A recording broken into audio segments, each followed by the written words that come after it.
Equality. Why were you and Syriza so obsessed with staying in the euro? The problem with the euro is that once you are in, getting out is pretty calamitous, even if you didn't want to be in there in the first place. To put it very succinctly, Andrew, when Norman Lamont got you out of the ERM, and he did very well, and he sang in the bath and all that. Je ne regrette. What did he need to do? Just make a decision overnight. Just cut a peg, a connection between sterling and the Deutschmark, effectively. But if you don't have the sterling, if you've given it up, and you only have the Deutschmark, or the euro, as it's called these days, how do you get rid of it? The only way of getting out is by ordering the process to commence for printing a new currency from scratch. That takes about 12 months, at best, to go from the decision to the moment when ATMs start churning them out. This is the equivalent of announcing a devaluation 12 months before it takes place. It takes you back to the Stone Age, effectively. Because your own the new currency, the drachma, whatever, would have collapsed. No, because what happens is that you don't have the new currency for a long time after the decision to have it. Could you just have stamped a D on all the euros? Yes, you could. You could do that. But then think about this, the great conundrum. Firstly, you have euros that are becoming suddenly foreign currency. They become your foreign currency reserves, and you destroy them by stamping them. How do you buy oil, foreign oil, pharmaceuticals? If you start stamping them, they cease to be a legal tender outside of Greece. So I'm not saying that it can't be done. But it would be very difficult. I'm trying to explain. I'm just trying to answer your question. No, I understand. It would be very. But the consequence was that an anti-austerity party ended up, the price it paid was eye-watering austerity. Indeed. And the issue is not austerity here. The issue is a hypocritical extend and pretend in your loan. In 2010, our government went completely bankrupt. And what happened was, the powers that be in Brussels, Frankfurt, Berlin, as well as the IMF, decided to remain in denial about this problem, the way that bad bankers do. And we know that from some of the IMF papers now. Yeah, of course. And, okay, this is what they did in 2010. They did again in 2012. We were elected to put an end to this, and we said to our partners, we don't want another loan just in order to delay the inevitable. Let's agree on a package of reforms, a serious debt restructure that minimizes the losses to our creditors in the long term, and let's get down to work. And they just didn't want to discuss this at all because of petty politicking in the context of the European Union. And I was not going to sign another extend and pretend deal. And that's why you resigned? Indeed. Were there any Eurozone finance ministers sympathetic to what you were saying? We have to make a very sharp distinction here between the personal and the collective. So you get one picture, one view when you talk to people behind closed doors, when the microphones are switched off, and you get a completely different, believe me, an utterly different view when the Eurogroup meets. This disconnect between genuine exchanges, genuine views, and the collective voice of a European Union in deep denial is the reason why Europe is the sick man of the global economy, why we Europeans, continental Europeans, we're dragging down the rest of the world, creating problems for China, creating serious impediments to Janet Yellen's attempts to extricate herself the US Federal Reserve from quantitative easing. Latin America is suffering, and I think Britain is suffering as well. Did Mr. Tsipras try to talk you out of resigning, or had he thought you had become a liability? At one stage, he's quoted as saying, Varoufakis was talking, but nobody paid any attention to him. He said they'd switched off, they didn't listen to what he was saying. It is true.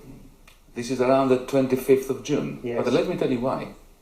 Because my position, as I said to you just a moment ago, was always that I'm not going to sign on the dotted line of an agreement which fails to place a serious discussion about the debt restructuring first, a decent, sensible fiscal policy immediately second, and a series of reforms that are therapeutic and not toxic third.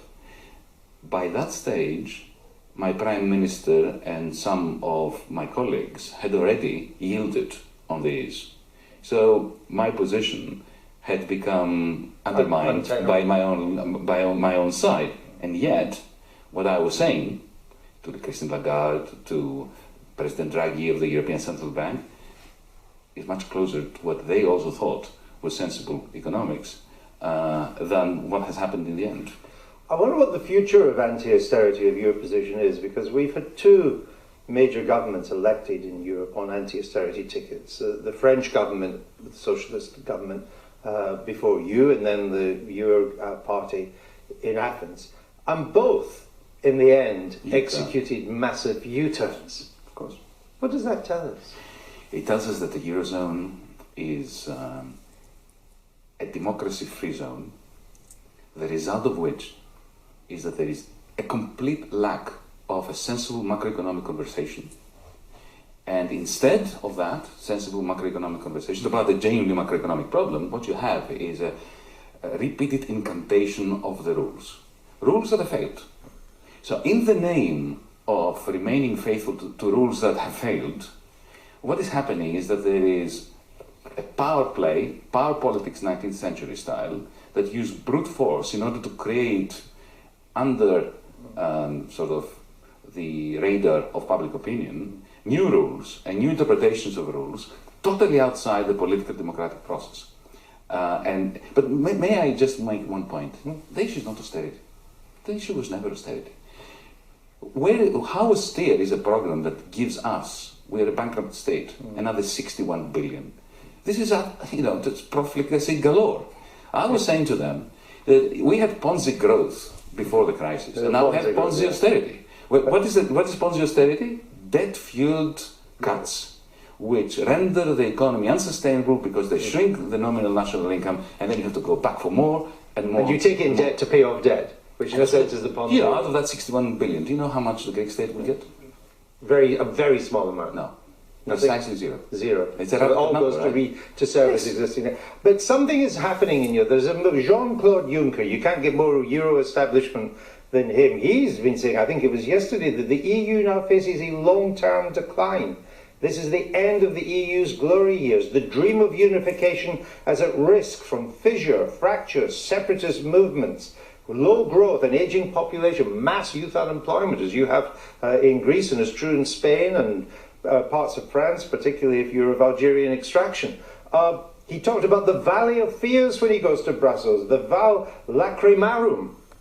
When he's saying that, somebody's got to recognise it has to change. Well, Juncker has been in the heart of decision-making in Europe. I understand that. The one thing I appreciate about him is that occasionally he lets slip the truth. Like once when he said that when the going gets tough, we have to stop lying. Or that we know what we should do, but we don't know how to get elected if we do it. So these are all Jean-Claude classic. Sometimes it just slips out. But look, Andrew, in 1929, we had a Wall Street crisis, and the common currency of the era, the gold standard, started fragmenting, with all sorts of centrifugal forces being unleashed, doing a great deal of damage, as you know, on Europe. 2008, Wall Street collapses, and the common currency of Europe goes exactly through the same process, except that we don't have our currencies to devalue anymore. So Britain therapeutically left in 1931 the gold standard because it had the pound. We can't do it, so we're stuck together. And because we're stuck together, all the pressures of the faulty architecture of the Eurozone convert themselves into political tensions, into proud nations hating one another, the Germans hating the Greeks hating the Germans, when the reality is that we should be getting together through consolidation, but we don't have a forum in which to have a sensible conversation about any of this. Final question, we're bringing it back to this country. Mr. Corbyn, leading the Labour Party, has decided to make, he calls it anti-austerity, so I'll use that phrase, anti-austerity as a kind of hallmark now of Labour's economic policy, to differentiate it not just from the government, but even from Mr. Brown and then Mr. Miliband. Given the difficulties that have been faced, that we've been talking about, what advice? I think he's asked for your advice. Are you giving him some advice on this? Just to bring you back finally to Greece, what will happen to Greece now? Because the bailout has resolved none of the fundamental issues. It has actually accentuated. And the economy, I see, is still scheduled to lose more GDP next year. What will happen? What happens to the group? Let me give you an example. I'm a left-winger. You're more on the other side of politics, from what I gather all those years watching. Sometimes you can get a false impression. I don't know, for me too. But let me give you one example where I don't think we can ever disagree on how catastrophic this is.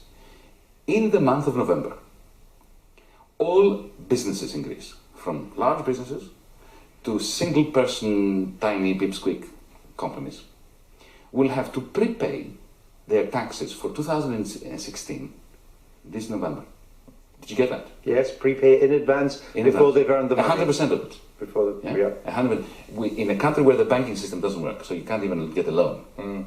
In a country where demand is collapsing, in a country where investment is negative, that's what you do to a country if you want to crash it. And this is why I surrendered. And, well, actually, not to surrender, I resigned because I didn't want to surrender to this kind of logic. Because, you know, what was this bailout agreement? It was simply an attempt to humiliate the government for the purposes of winning some political points in Spain, in Ireland, in Portugal.